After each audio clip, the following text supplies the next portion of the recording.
Olá, estimados alunos do IB, eu sou a Eric, e esta é a quarta aula de Panorama do Novo Testamento aqui pelo Instituto Batista Bíblico Independente. Lembrando que até aqui nós percorremos já o período intertestamentário, nós falamos sobre esse período preparatório para a vinda do Messias.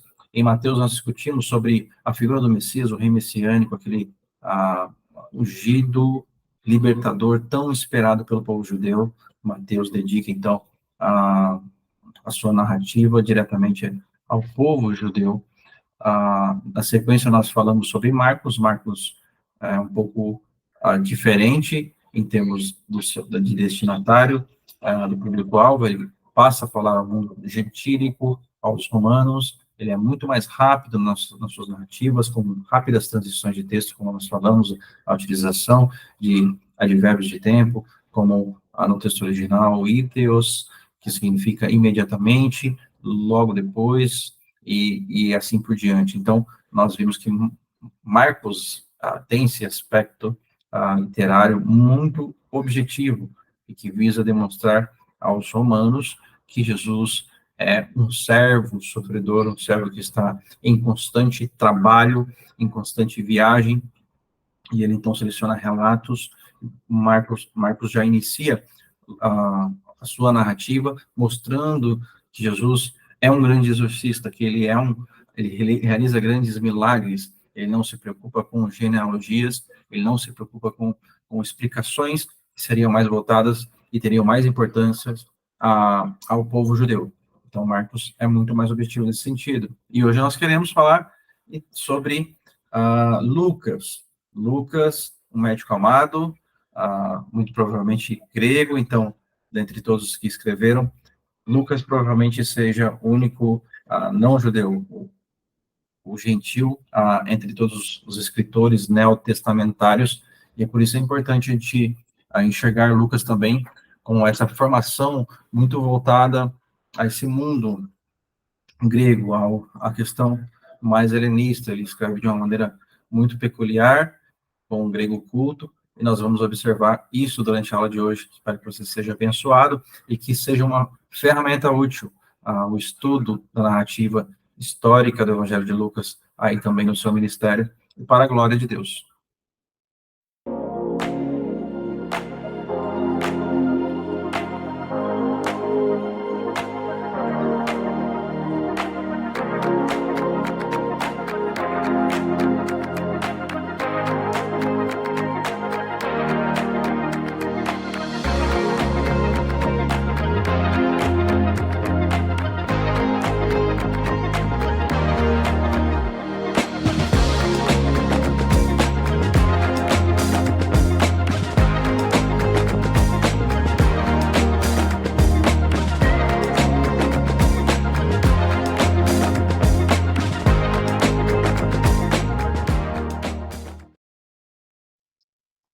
Bem, queridos, então, aqui no panorama do Novo Testamento, aula 4, aula de Lucas, nós queremos discorrer aí sobre as questões principais e que envolvem a narrativa de Lucas, né?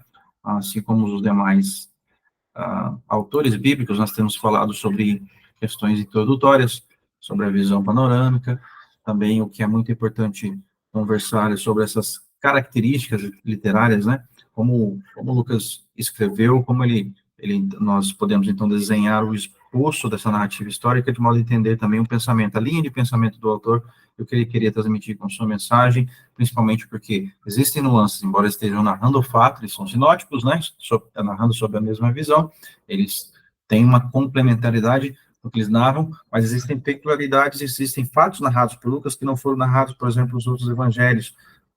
Lucas é muito mais detalhista, e nós conseguimos observar isso quando nós também estudamos as características literárias de Lucas, além do contexto geopolítico, que é muito semelhante, se assemelha muito àquilo que nós já vimos em Marcos, por exemplo. Começando por questões introdutórias, nós temos aqui um breve relato, né, sobre a figura de Lucas, um médico amado, assim como a maneira que ele é tratado no Novo Testamento, principalmente por Paulo, quando é narrado em algumas de suas epístolas, como companheiro, como médico. Nós vamos ver mais adiante que Lucas, por exemplo, ele tem essa imensa preocupação com os detalhes, evidentemente por ele ser médico, né? Todo médico especialista, um médico estudado, um médico experimentado, ele procura fazer uma anamnese. Então, quando o médico faz essa anamnese, que nada mais é do que uma entrevista, né? E o entrevistado é justamente ali o paciente, ele descobre detalhes sobre os sintomas, né? Pergunta sobre as características físicas e quais os sintomas para então chegar efetivamente na doença e também, evidentemente, ali receitar o melhor medicamento para a cura da doença. Então, Lucas, como médico, ele é alguém que presta atenção nos detalhes, ok? Como nós podemos saber que Lucas é médico, né? Existem alguns fatos curiosos, inclusive nas características literárias, depois que nós observarmos que ele tem muita atenção, ele gasta um pouco de atenção com relação às questões médicas, e como ele detalha questões médicas, né? Como a mulher do fluxo de sangue, como a descrição do Getsemane, quando Jesus sangra ali na sua oração, Lucas, ele dá detalhes do que está acontecendo também com essas reações, esses fenômenos, né, que acontece com relação à saúde, aos aspectos medicinais, e ele gasta tempo nisso também, detalhando. Mas, além disso, se nós observarmos outros textos bíblicos, por exemplo, como Colossenses 4, 14, Paulo vai mencionar sobre Lucas. Então, Colossenses 4, 14, nós vemos que Paulo aqui saúda Lucas, né, o médico amado, e Demas. Então, ele caracteriza aqui Lucas como um médico amado. Saúda-vos, Lucas, o médico amado.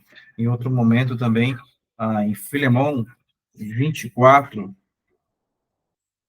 Lucas é tido como um companheiro, né? Marcos, Aristarco, Demas e Lucas, meus cooperadores. Um cooperador, um companheiro. Então, você vê que Paulo tinha Lucas aí como alguém muito próximo. Isso fica evidente também em Atos dos Apóstolos, quando Paulo faz a sua primeira viagem, e sobretudo a segunda viagem missionária, você enxerga ali que Lucas, né, depois a gente pode falar muito sobre isso na questão do registro histórico de Atos, que também, por sinal, é um compêndio, né, um segundo volume dos escritos de Lucas, né? Lucas, né? Diga-se de passagem, ele está escrevendo um primeiro volume aqui, e ele escreve um segundo volume posteriormente, que é após a ressurreição de Cristo. Então, no primeiro momento, ele fala sobre o nascimento, o ministério de Cristo, e em um segundo momento, ele vai falar sobre o Cristo e o desenvolvimento da igreja, o Cristo já ressurreto, né?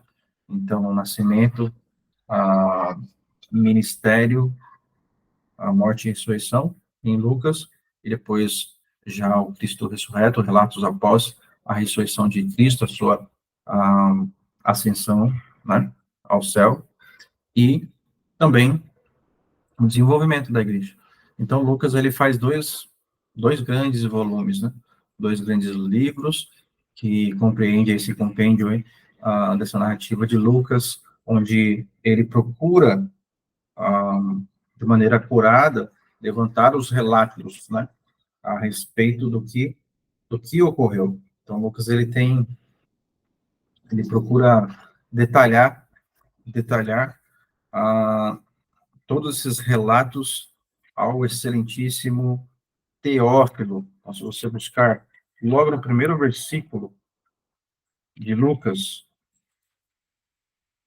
você de imediato vai perceber que Lucas, ele está empregando esforço como médico, detalhista, como alguém que está investigando, se aplicando a investigar. Lucas está, então, ouvindo muitas pessoas, entrevistando muitas pessoas, praticando a anamnese, como eu disse, né, fazendo essa analogia médica, Já no início aqui do seu evangelho, isso fica evidente para nós. Então, se você lê tendo muitos, primeiro versículo, tendo muitos elaborado uma narração dos fatos que entre nós se cumpriram, conforme nos transmitiram, os que desde o início foram deles testemunhas oculares e ministros da palavra, achei também conveniente contá-los a ti, ó, excelentíssimo Teófilo. Então, dá o destinatário. Interessante que Lucas, logo nos primeiros versos, nos 4 primeiros versos, no seu prefácio aqui, logo no preâmbulo, ele já dá tanto o destinatário quanto o propósito pelo qual ele está escrevendo. Então, achei também conveniente contá-los a ti, ó, excelentíssimo Teófilo, por sua ordem, tendo já me informado detalhadamente de tudo, desde o começo. Para qual finalidade? Para que tenhas plena certeza das coisas em que fosse ensinado. Então, Lucas, pela tradição oral que existia, e era muito forte ali, naquele tempo, no Império Greco-Romano, então ele houve muitas testemunhas oculares daquilo que já havia ocorrido. E Lucas mesmo teria andado com o próprio apóstolo Paulo, de maneira muito próxima, né, como alguém querido, companheiro, cooperador, médico amado, inclusive nas suas viagens, e ouvido de Paulo, assim como Marcos. Lembra de João Marcos, que também andou com Paulo e Barnabé, mas que também ouviu diretamente da fonte do apóstolo, da testemunha ocular, o apóstolo Pedro. Então, assim também Lucas ouviu testemunhas, esteve presente nesse período, e ele detalha muito aqui já nos 2 primeiros capítulos a respeito do nascimento de Cristo. Ele dá detalhes sobre a genealogia, sobre o nascimento, relatos sobre Jesus ainda menino, Jesus ainda no ventre, assim como João Batista também, ainda no ventre, e até relatos sobre Jesus até os seus 12 anos de idade, né, quando ele estaria no templo. Então, você vê que Lucas, ele se preocupa, ele ouve testemunhas, ele dá relatos ainda mais, não mais precisos, mas ele vai adiante e é mais extensivo. Então, a obra literária de Lucas, ela é mais extensiva, né, de todos os autores que escreveram o Novo Testamento, Lucas é o que mais escreveu. Talvez se nós fôssemos fazer uma pesquisa, né, e perguntássemos até no âmbito cristão, quem nós pensaríamos que escreveu mais, muitos diriam Paulo, mas Lucas, se nós somarmos o Evangelho de Lucas mais Atos dos Apóstolos, Lucas escreveu cerca de quase 30%, né, do Novo Testamento. Então, é bastante coisa. Então, Lucas escreveu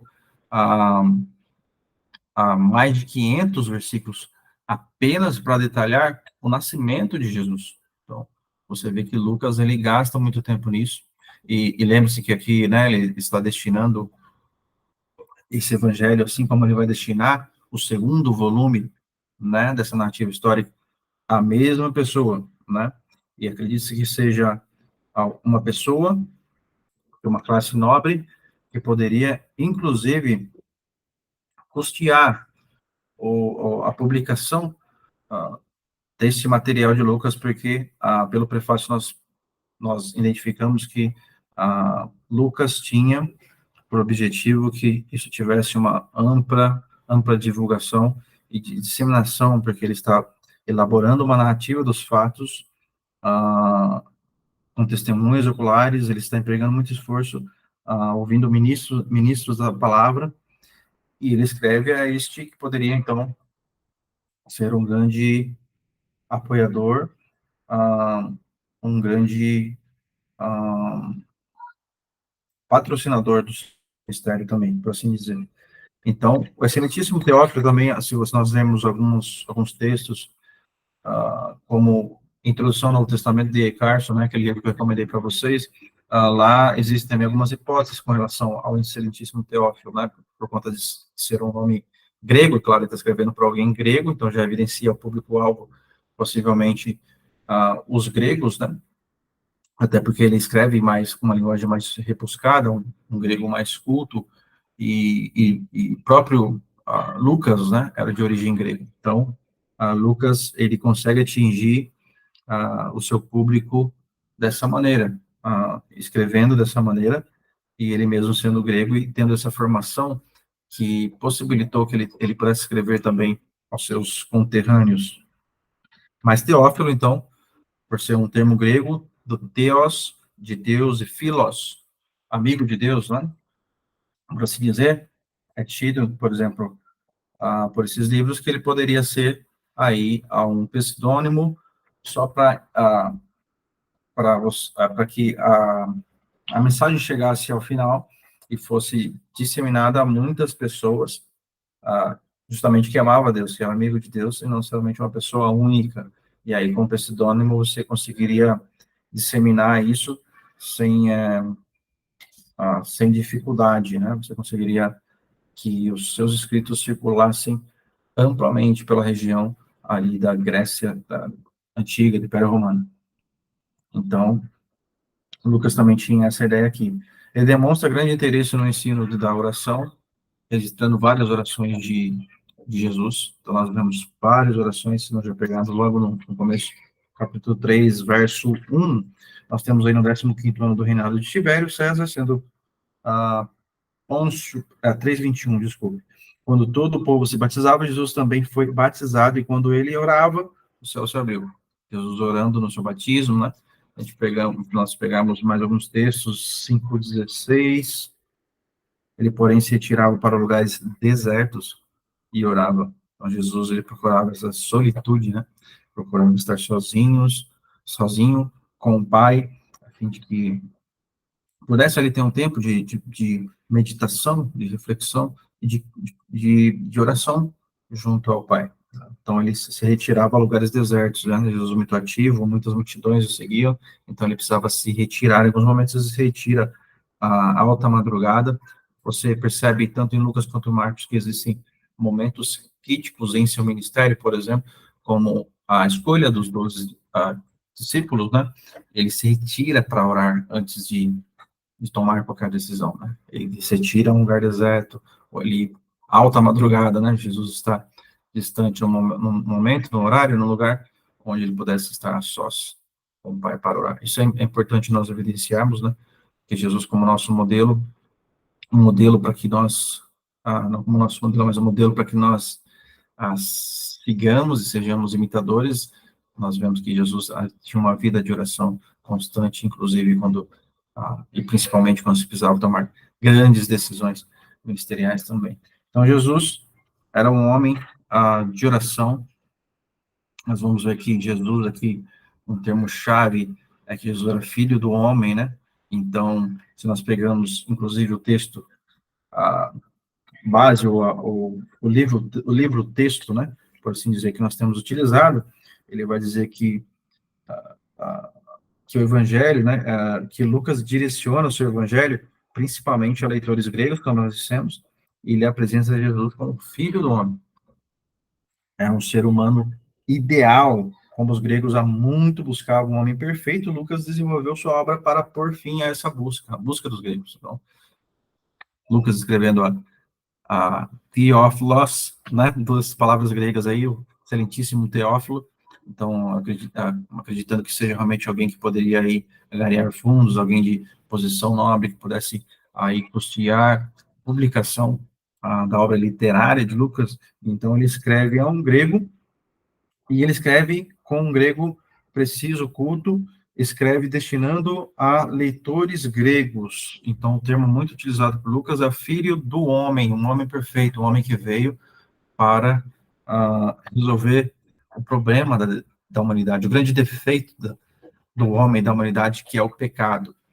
Então, Lucas tem esse propósito de transmitir Jesus como filho do homem. Então, outrora, Mateus falava sobre Jesus como o grande rei messiânico. Marcos se propõe a apresentar Jesus como servo, um servo humilde, sofredor, alguém que está servindo, veio para servir e morrer em resgate de muitos. Nós vemos isso em Marcos 10:45.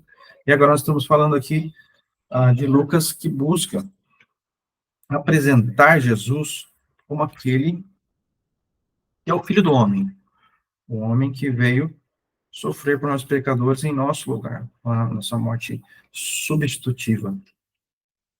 Uma outra característica bem importante é que Lucas ele procura enfatizar a ação de Jesus em favor das classes desfavorecidas da Palestina do primeiro século. É algo que Lucas procura enfatizar através do trato, como Jesus tinha um olhar ali para os samaritanos, para os publicanos e pecadores, para com as mulheres, passaram a ser também grandes apoiadores do seu ministério, né? Ah, inclusive ali também ajudando financeiramente e apoiando o ministério de Cristo. Nós vemos alguns textos importantes aí, como Lucas 7:37, fala sobre a questão a mulher da cidade que era pecadora, sabendo que estava à mesa na casa do fariseu, levou um vaso de alabastro com perfume. Então, esse é um fato bem conhecido, né? Que lava ali os pés de Jesus, ela é julgada pelo fariseu Simão, e Jesus, então, faz essa admoestação ao fariseu, né? Vestou esta mulher, entrei em tua casa e não me deste água para os pés. Esta, porém, molhou com lágrimas os meus pés e os enxugou com seus cabelos. Então, mostra que ele resume, né, de maneira magistral. Por isso eu te digo que os seus muitos pecados lhe serão perdoados, pois muito amou, dizendo que essa mulher teria seus pecados perdoados, porque ela amou a Cristo, amou o Filho do Homem, mas aquele a quem pouco é perdoado, pouco ama.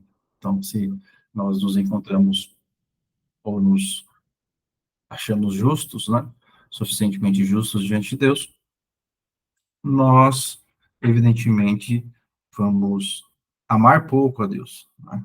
Quem pouco é perdoado, pouco ama. Que nós não enxergamos a necessidade do perdão que é iminente em nossas vidas, todos nós como pecadores, e nós devemos, sim, amar a Deus, então, intensamente, porque nós sabemos que Ele perdoou grandes pecadores como nós. E essa mulher tinha essa visão, diferentemente do fariseu, que tinha uma visão superestimada a respeito de si mesmo, né? Da sua justiça. Então, ele pouco amou a Deus, ele pouco foi perdoado. Então, Jesus aqui ensina, por meio dessas mulheres também, né? Desses relatos, para citar alguns, né? Lucas 8:1, continua falando também a respeito, Lucas 8:1 a 3, né? De algumas mulheres que foram curadas de espíritos malignos, de enfermidades, como Maria chamada Madalena, da qual saíram 7 demônios, Joana, mulher de Cusa, procurador de Herodes, Susana e muitas outras, as quais o servia com seus bens. Então, elas o serviam com seus próprios bens.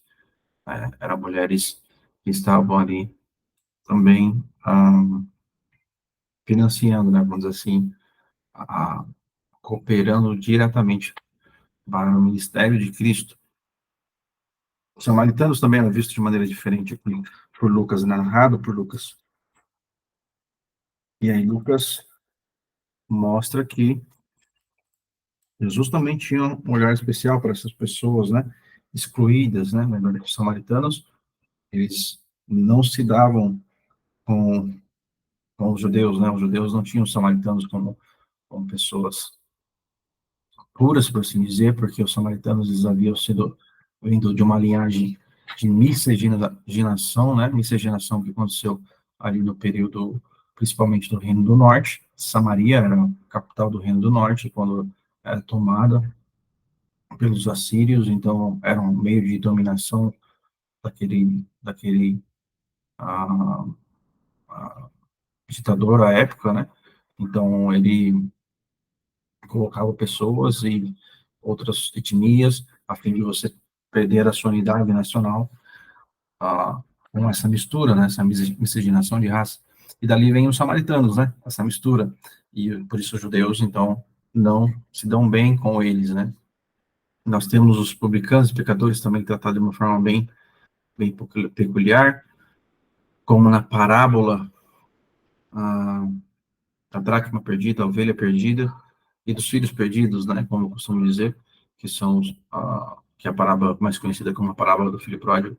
também publicanos e pecadores são tratados ali dentro, Jesus se senta com eles, né, ali dentro daquele contexto, e Jesus é contestado, ele é afrontado pelos fariseus, porque ele é sentado com publicanos e pecadores, e ele passa então a discorrer e contar sobre essas palavras, ilustrando de como é o reino dos céus, de como Deus perdoa pecadores, como ele não veio para sãos, mas ele veio para os doentes, né? Os doentes é que precisam de médico. E, e Lucas faz esse trocadilho, né? Porque não os sãos não precisam de médico, mas os doentes, né? É que precisam, porque ele mesmo era o médico, então Lucas sabia muito bem o que ele estava dizendo com isso. Ok? Isso é importante aqui dentro do contexto também. Seguindo adiante, dando para você a visão panorâmica, nós temos essas informações básicas ainda falando do mesmo grupo, Mateus, Marcos e Lucas, evangelhos sinóticos falando da mesma visão. O autor, nós falamos de Lucas, Lucas, muito amado companheiro, esse homem que está ali também envolvido em entrevistar, né, testemunhas oculares, ministros que estiveram próximos a Jesus Cristo e também tiveram durante toda a vida, inclusive o nascimento, né, quem Lucas teria ouvido, né, nós colocássemos inferências, a própria Maria, né, todos esses que tiveram envolvidos desde a tenridade de Jesus.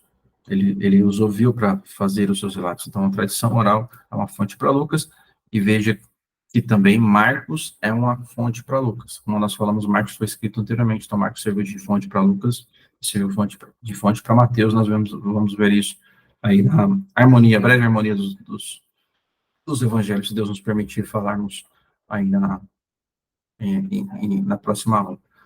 O local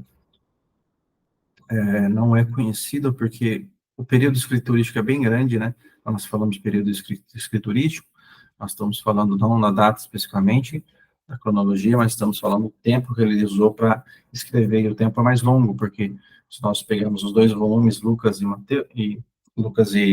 Atos dos Apóstolos, que é esse compêndio maior da narrativa, então ele demorou muito tempo para ser concluído.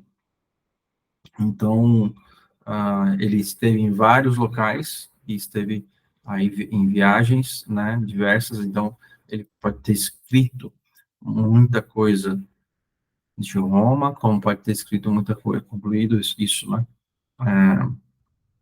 em seus escritos, de outros lugares, por exemplo, como na própria Grécia. O versículo-chave é Lucas 19:10. Lucas 19:10 diz o seguinte: pois o Filho do Homem veio buscar e salvar o que se havia perdido. Então, tá vendo? Filho do homem, né? Esse termo usado de novo, que é a expressão-chave aí de Lucas, pois o Filho do homem veio buscar e salvar o que se havia perdido. Então, a principal mensagem, né?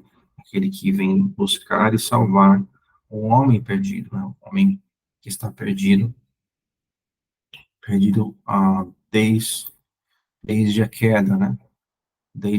Onde nós vimos que havia o proto-evangelho e o cumprimento agora que está acontecendo no Novo Testamento a respeito do Messias, né, o prometido de Deus. Nas características literárias, temos aqui um esboço, onde iniciamos aí logo pelo prólogo, né, onde há uma declaração do propósito do propósito de Jesus, na verdade, aqui, uma declaração do propósito de Lucas, né, então,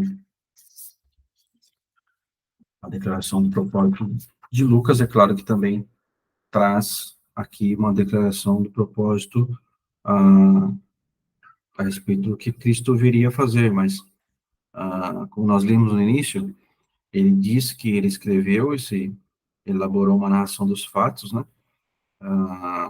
conforme transmitiram os que desde o início foram deles testemunhos oculares e ministros da palavra, então, aqueles que ele teria ouvido, né, como aquela entrevista que nós falamos no início, e ele achou conveniente contar então, assim, ao excelentíssimo Teófilo, por sua ordem, né, em uma ordem correta dos fatos, né, em ordem cronológica, então ele coloca certa ordem, diferentemente de Marcos, né, Marcos não tem essa preocupação, você vê que Marcos vai colocando não necessariamente na mesma ordem, né, os fatos, mas ele vai escrevendo conforme ele ouve de Pedro, então o primeiro a citar Marcos, né, como um possível ali, autor do segundo evangelho, que foi Papias, um dos pais da igreja, né?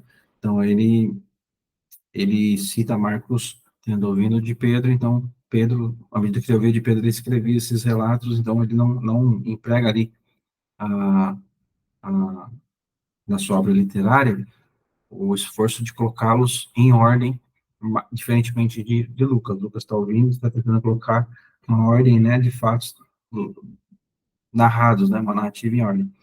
Ok? Tendo já me informado detalhadamente tudo desde o começo. Então, desde o começo ele está se informando, para que tenhas plena certeza das coisas em que foste ensinado. Então, é uma declaração aí do propósito de Lucas. Jogo logo nessa primeira parte. Então, leia-se ali a declaração do propósito de Lucas, tá? A preparação do Filho do Homem, 1:5-4:13. Então, existiu no tempo de Herodes, rei da Judéia, um sacerdote chamado Zacarias, da ordem de Abias, sua mulher era das filhas de Arão, e o seu nome era Isabel. Então, ele vai contar aqui sobre essa preparação, que começa necessariamente com um relato a respeito do nascimento de João, que seria o precursor do Cristo, também aquele que seria a voz do que clama no deserto, citado também pelo profeta Isaías. E essa preparação do Filho do Homem é muito detalhada, vocês veem que vai do capítulo 1, verso 5, até o 4:13, né? Lucas gasta bastante tempo para falar e detalhar, como nós falamos lá no início, gasta mais de 500 versículos para falar com relação ao nascimento, para detalhar o nascimento de Cristo, né? Se Marcos não se preocupou muito com essa questão, Lucas já ele tem muitos mais detalhes, de forma, como eu disse no princípio, que eles se complementam, né? Aquilo que Marcos narrou, Lucas procurou narrar também aí de forma complementar. Então, o ministério do Filho do Homem na Galileia, aqui já muito parecido já com o que acontece em Marcos, né? Marcos mostra essas viagens, já Cristo em ação, né? Então, aqui já começa a falar em Cristo em ação, ministério do Filho do Homem na Galileia, do 4:14 até 9:50, ao ministério do Filho do Homem na Pérea, naquele mapa bíblico que mostramos em Marcos, a gente pode mostrar hoje também para vocês se localizarem. Nós vemos que tem esse movimento, inicia o ministério lá em cima, na Galileia, e até no discurso de Pedro, em Atos, né, 10, como Marcos se espelha em Pedro, Pedro também vai começar dizendo assim, né, no seu discurso, que Jesus, ele tendo iniciado seu ministério na Galileia, então ele vai falando sobre as regiões que Cristo esteve aí transitando, vamos por assim dizer, caminhando e pegando o evangelho desde que ele iniciou seu ministério na Galileia, né, passou ali diante a pregar, arrepender, depois é chegado o reino de Deus, começa na Galileia, passa pela Pérea, então ele vai se aproximando de Jerusalém. À medida que ele se aproxima de Jerusalém, tem aquela anunciação da paixão, a paixão de Cristo, chegando próximo do seu sofrimento, da sua morte e da sua ressurreição. Ele passa a revelar-se, então, revelar esse propósito maior e contar isso aos discípulos, né? E aí vai tendo, então, o clímax, né? E a narrativa passa por isso. Então, são várias cenas, vários atos, Cristo vai contando e vai revelando ao longo da história quem ele é, os discípulos vão identificando quem é o Cristo, e, e aí vai se aproximando aquela tensão, né, do drama que está acontecendo ali em torno dessa narrativa, até que ele chega ao clímax, que é o sofrimento, a morte, a paixão do Filho do Homem, 22:1, 23:50 até 23:56, e aí há o ministério da ressurreição do Filho do Homem, capítulo 24, último capítulo, de 1:53, lembrando que ele não encerra aí, 24, 1:53, e ele continua lá em Atos, capítulo 1, verso 1, ok? Que é quando Cristo já está ressurreto, se encontra ali com os seus discípulos, dá a sua última mensagem, que é importante, né?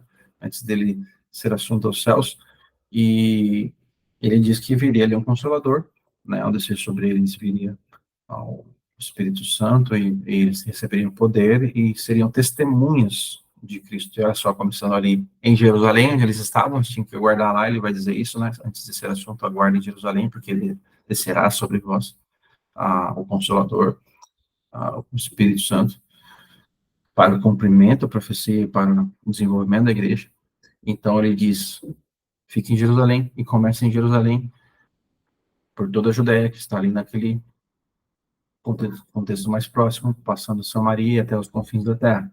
Então, ali ele termina, então, o seu ministério em Jerusalém.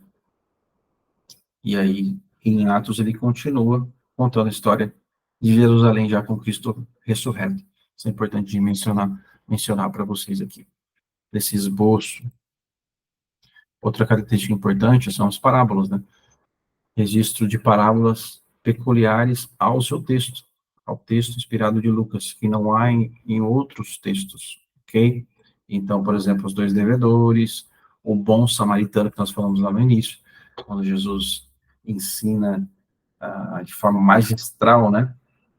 Um mestre, ele vira a mesa com aquele que queria se justificar, e ele diz, então quem eu devo amar, né?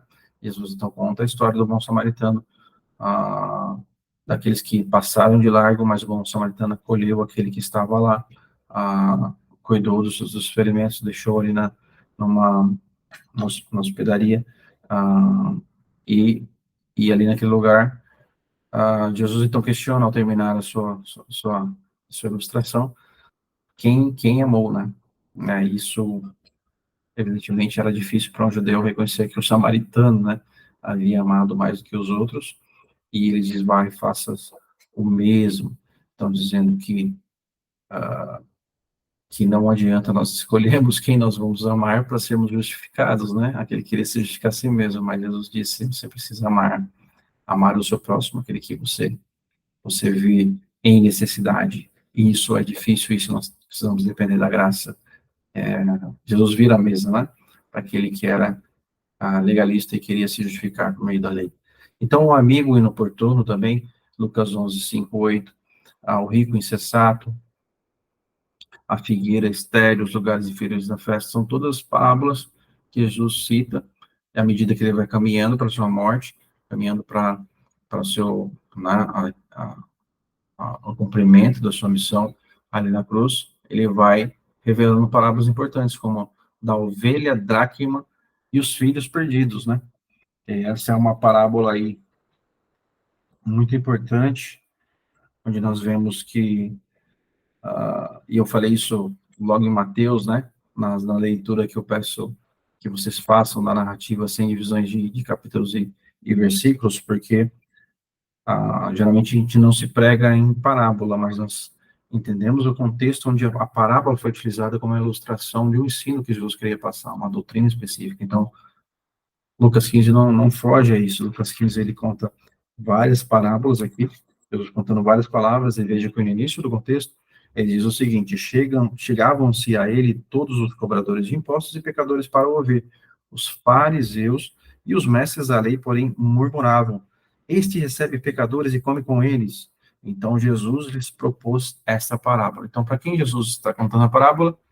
Justamente para os mestres da lei e para os fariseus. Deus está contando essa parábola para estes homens que estavam julgando Jesus por se assentar com pecadores e comer com eles, por se assentar com os publicanos. Inclusive, nós falamos no início que em Lucas, Jesus dá atenção, Lucas procura mostrar que Jesus dá atenção a esses desfavorecidos, né?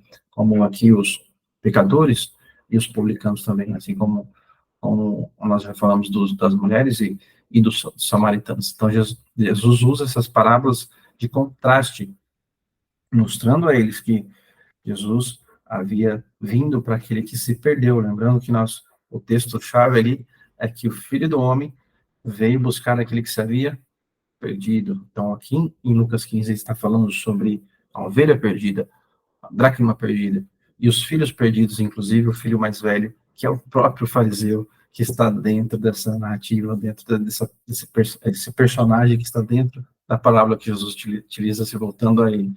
Então, embora Jesus havia recebido aquele que estava perdido, se arrependeu, comeu as alfarrobas dos porcos e voltou, o filho mais novo tomou a herança do pai e gastou em deleites, ele retorna, mas o filho mais velho não admite, né, o seu, como Deus o perdoe, como o pai o abraça e coloca o anel no seu dedo, e o veste e traz e faz uma festa. Então, esse filho mais velho demonstra aquele que não aceitava Jesus se assentado com pecadores, né? Não aceitava Jesus recebendo o pai, recebendo o filho de volta em sua casa. Então, essa parábola também, como ele fez com os bons com a parábola do bom samaritano, com aquele que queria que se justificar pela lei, ele também vira mais uma vez a mesa e mostra que, na verdade, sua compreensão da lei estava incorreta. Então, o mordomo infiel é uma parábola também interessante, importante, né, de como nós lidamos, né, com as questões do reino de Deus, o homem rico e Lázaro, os servos indignos, o juiz iníquo. Já não pode ir, e não tem tempo para em cada uma delas, mas nós podemos conversar. Depois, se você quiser discutir um pouco mais, lá no nosso canal, no chat ou no Google Classroom, o fariseu e o publicano, a parábola das 10 minas. Mais uma vez aqui um contraste, né, do fariseu e o publicano, aquele que ora dizendo que ele não é como publicano, e o publicano que bate no peito e diz, eu preciso de um salvador, né, eu sou miserável homem que sou, né? Então, esse que reconhece o seu pecado, ele desce justificado, mas aquele, como ele já disse, havia dito para aquela mulher, aquele contexto da mulher que ela lavava os pés de Jesus com o vaso, com os cabelos, né, enxugava os pés de Jesus. Então, como ele havia dito para Simão, o fariseu, em sua casa, que ela muito amou, então, ela foi perdoada porque muito amou, né, quem, quem pouco ama, né, quem é pouco perdoado, pouco ama, porque realmente a visão que os fariseus tinham a respeito de si mesmo era uma visão de superioridade moral com relação aos outros. Então, eles nunca amariam Cristo como esses pecadores amavam, porque não reconhecia a necessidade de um Salvador, a necessidade premente de um Salvador em suas vidas.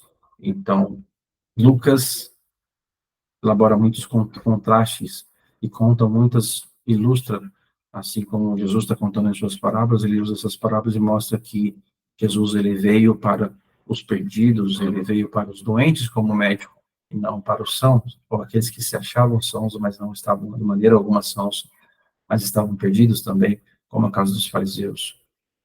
Os mestres da lei, e dos escribas. Então, nós vemos essas parábolas de contraste, muito interessante para compreendermos, inclusive, o Evangelho, né?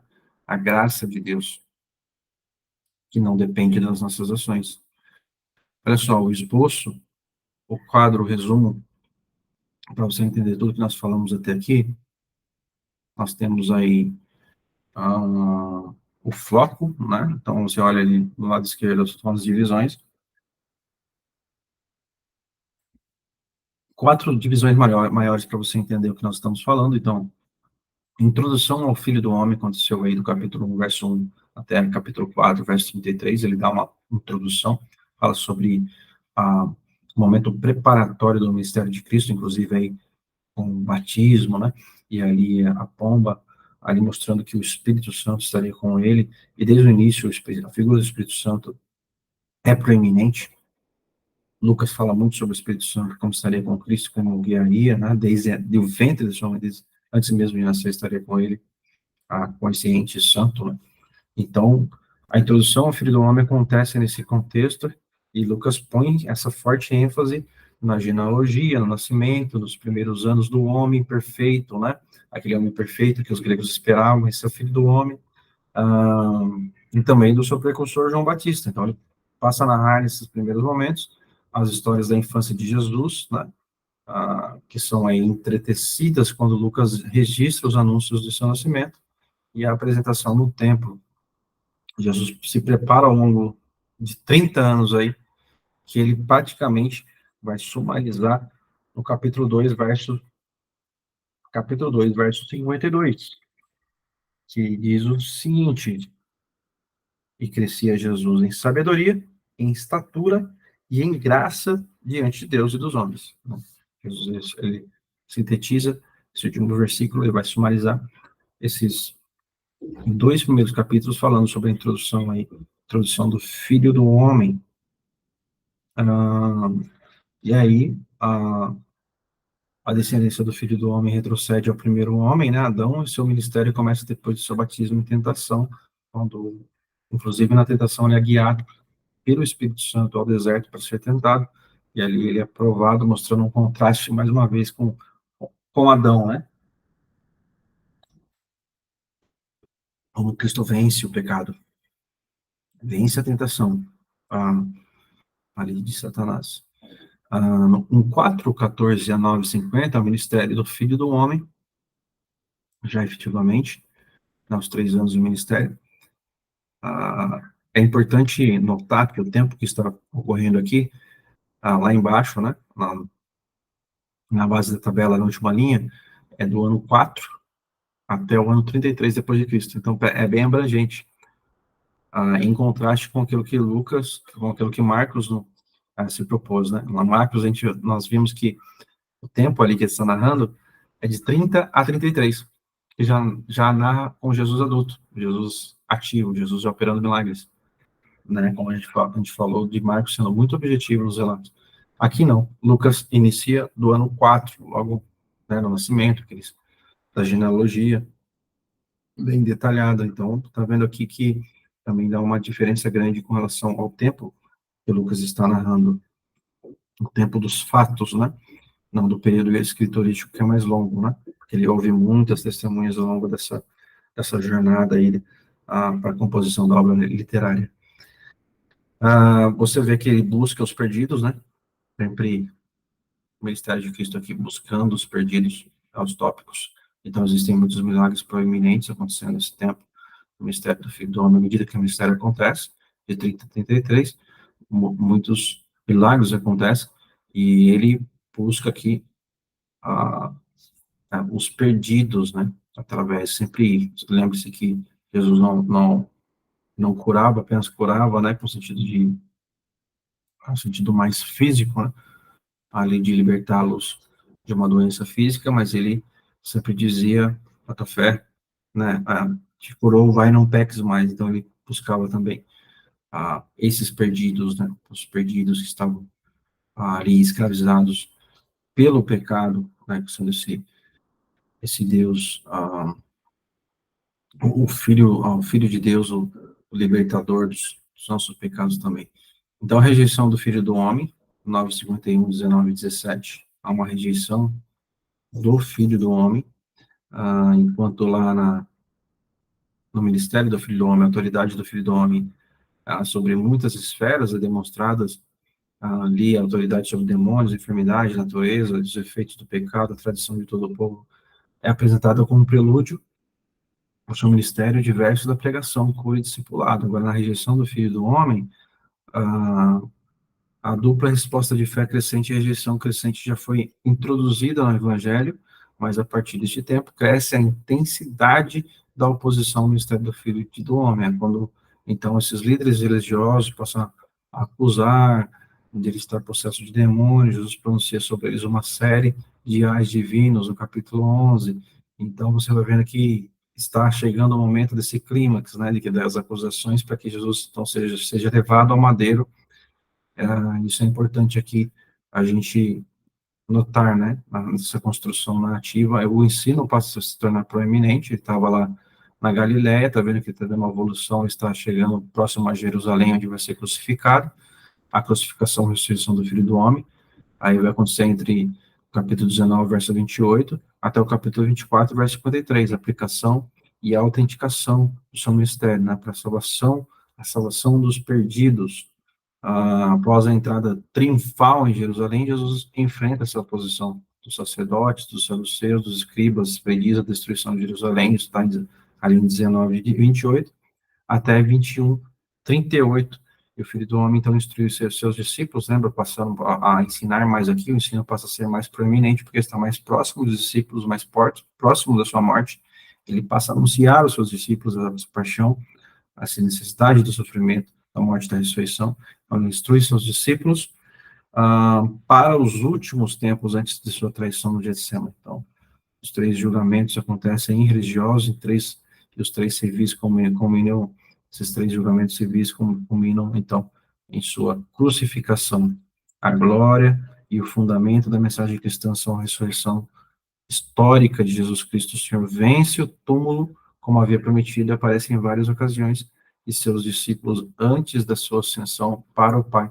Aqui também mostra, nesse final do livro de Lucas, esses vários momentos em que Cristo aparece já glorificado, inclusive aí no final, capítulo 24, né, 24, do 40 em diante, Cristo aparece numa reunião dos discípulos, né, ali dentro, estando tudo fechado, e diz, Shalom, paz, os discípulos se assustam, e ele mostra que é o Cristo que está ali, ressurreto, diante deles, e começa a contar, por meio das escrituras, que era necessário que se cumprisse tudo que estava dito a seu respeito. Nós citamos esse texto anteriormente, que tudo que estava escrito a seu respeito estava escrito na literatura, ou na Torá, nos livros da lei, nos escritos de Moisés, aquilo que estava escrito com relação aos profetas, e também nos Salmos. Então, Jesus fala que tudo que estava lá antes, né, ou seja, antes do Novo Testamento, era para que se cumprisse.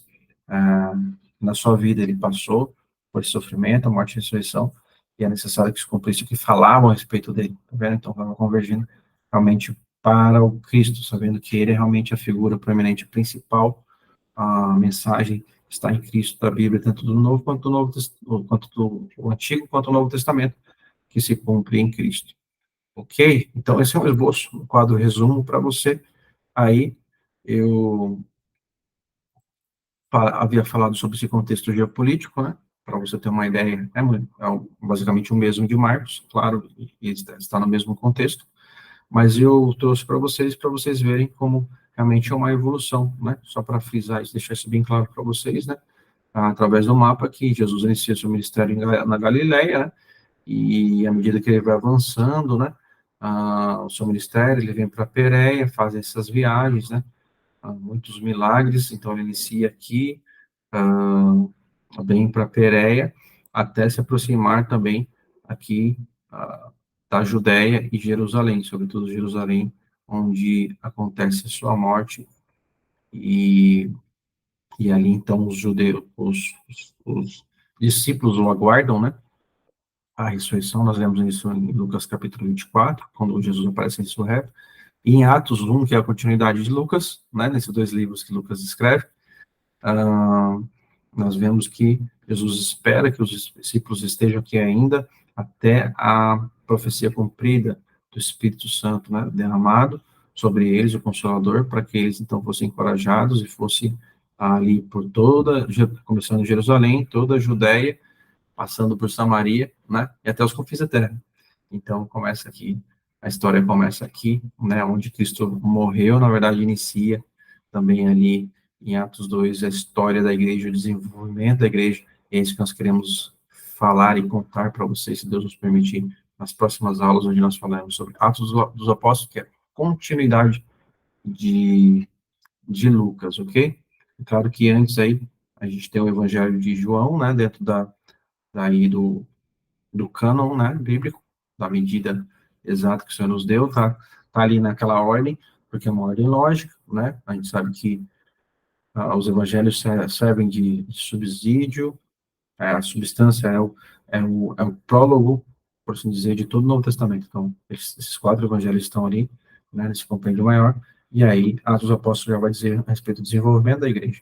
Mas Lucas, né, tem a sua continuidade em Atos dos Apóstolos, né? Isso é importante a gente citar aqui para vocês, tá bom? Vocês veem que há alguns governantes, e Lucas faz questão de citar isso, né? Tudo que você vê nesse quadro, ele cita no capítulo 3, no verso 1, ele diz, no 15º ano do reinado de Tibério César, ele era o imperador de toda a região do Império Romano, como nós vimos na outra aula, ali do período intertestamentário, sendo Pôncio Pilatos o governador da Judéia. Então, Pôncio Pilatos estava governando essa região aqui da Judéia. Herodes, tetrarca da Galileia. Então, Herodes era tetrarca da Galileia nesse tempo. Lembre-se que aqui nós estamos falando ainda quando havia iniciado-se a pregação de João Batista, precursor de Cristo. Cristo estava vindo aqui. Então, logo depois acontece o batismo de Cristo. Então, logo no início do ministério, é esse o cenário geopolítico. Pôncio Pilatos é governador da Judéia, Herodes, a tetrarca da Galileia, porque eram, lembra? 4 regiões, tetrarca, então, 4 regiões. Seu irmão Filipe era o tetrarca da região de Itureia e Traconites e Lisânias, né? A tetrarca de Abilene. Então, você vê aqui Filipe aqui em cima, né? Na Cesareia, Traconites, tá vendo? Toda essa região aqui, né? Filipe era o tetrarca na época, e ele fala de Lisânias, que era o tetrarca de Abilene. Ok? Então, havia essas regiões, estavam divididas dessa maneira, e dentro da questão da aristocracia judaica, ou os sacerdotes que estavam ali governando sobre os judeus, especificamente, Anás e Caifás eram sumos sacerdotes. Veio no deserto a palavra de Deus a João, filho de Zacarias, inicia a narrativa falando de João.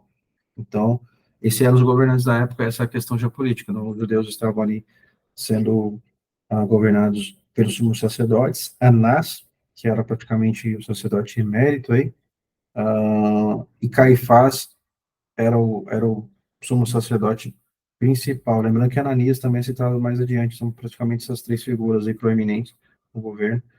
E dentro do contexto aqui do Império Romano, nós temos então Tibério César como grande aqui soberano da época.